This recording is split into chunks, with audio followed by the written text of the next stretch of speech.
Bismillah, elhamdülillah və salatu və salamu alə Rasulillah və bə'd. Sonda inşallah dinlədiyin üçün peşman olmayacağına ümid edirəm. Əbu Said Əl-Xudri radiyallahu anh demişdir: Mən Allah elçisinin sallallahu aleyhi və səlləm belə dediyini eşitdim.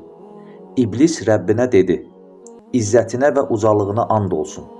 Nə qədər ki, Adəm övladlarının ruhları bədənlərindədir, mən onları azdırmaqdan əl çəkməyəcəyim. Allah Azze və Cəllə buyurdu: İzzətimə və ucalığıma and olsun. Nə qədər ki, onlar məndən bağışlanma diləyəcək, mən də onları bağışlayacağam.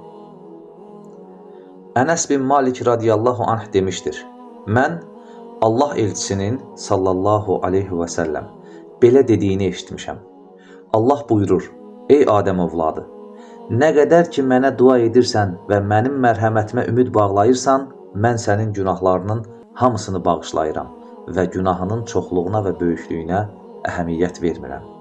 Ey Adəm övladı, əgər sənin günahların yerdən göyədək olsa, sonra da məndən bağışlanma diləsən, mən səni bağışlayaram və günahlarının çoxluğuna və böyüklüyünə əhəmiyyət vermərəm. Ey Adəm övladı, əgər sən yer dolusu günahla mənə tərəf gəlsən və heç bir şeyi mənə şərik qoşmadan mənim hüzuruma çıxsan, mən sənə yer dolusu məğfirət əta edərəm.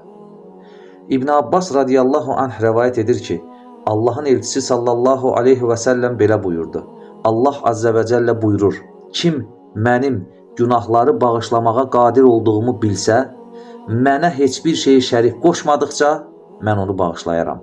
Bu mənim üçün heç nədir. Allahın bu geniş mərhəmətindən məhrum olan insanlar kimlərdir? Tövhidi bilməyənlər, Allah Azze və Cəlləyə şərik qoşanlardır. Və sonda Allah Azze və Cəllənin bu ayəti ilə bu zikri tamamlayıram. Əuzu billahi minəşşeytanirracim. Bismillahirrahmanirrahim. Ya eyyuhəl insanu mə qarrəkə bi rabbikəl kərim. Ey insan, səni öz səxavətli Rəbbinə qarşı aldanmağa vadar edən nədir? Subhanəkə Allahumma və bihamdik. Əşhədu ən la iləhə illə ənt. Əstəğfiruka və atubu ileyk.